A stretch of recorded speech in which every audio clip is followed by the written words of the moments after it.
My name is James Mahowald, and I'm a young person in long-term recovery, and for me this means that I have not put any drugs or alcohol in my body in the last 3 years. Recovery for me has opened up so many doors in my life. It allowed me to rebuild relationships with my family, gave me the opportunity to go back to school again. It gave me the opportunity to have human relationships in general. For me, growing up, life was like, I guess I describe it as sort of a typical American family. I had an alcoholic father and a workaholic mother, and I was primarily raised by my grandfather. And so I grew up around the culture of drinking and drug use. And so I had my first drink of alcohol when I was in 8th grade, and I smoked pot for the first time when I was in 8th grade. My whole life I had sort of felt like, I was on this plane here and everyone else was on this plane up here, and I just didn't feel right. And when I put drugs and alcohol into my body, all of a sudden I was on the same plane as everybody else, and I felt normal, and I could interact with people, and I wasn't such a loner anymore. And that's what drugs and alcohol did to me. But eventually it got out of hand. And what really got out of hand for me was my drinking, and eventually I started using heroin on a daily basis. I just broke down, and I couldn't live like I was living anymore.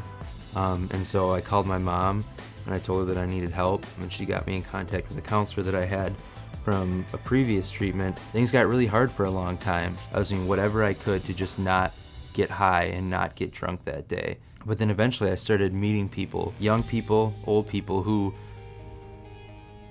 weren't just not using anymore. They were living a meaningful life of recovery, of long-term recovery, in which they were showing up in life, seeing that this recovery world that I thought was so small that I could barely get into at first is huge. I had a building full of 70 other people who were young people in long-term recovery, going to school, trying to do the same things that I was trying to do. If it wasn't for the collegiate recovery program at the school that I went to, I do not think that I would have been able to make it through college. The support from staff and students who are like-minded and have similar goals, not only academically, but in life in general, and when it comes to things like being in recovery, I wouldn't have made it. I wouldn't have been able to go back to a school without a collegiate recovery program. And so now I'm sitting here 3 years later, and I'm applying to grad schools to get my PhD. But recovery for me is also about giving back.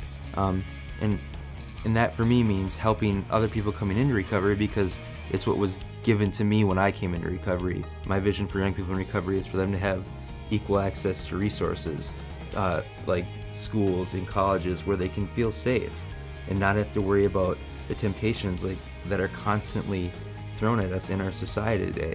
You can't sit down and watch a baseball game or a football game without seeing liquor commercials, And so having safe places, whether that means rec centers and stuff like that, but just I guess having a society where it's okay to be a person in recovery is sort of my vision.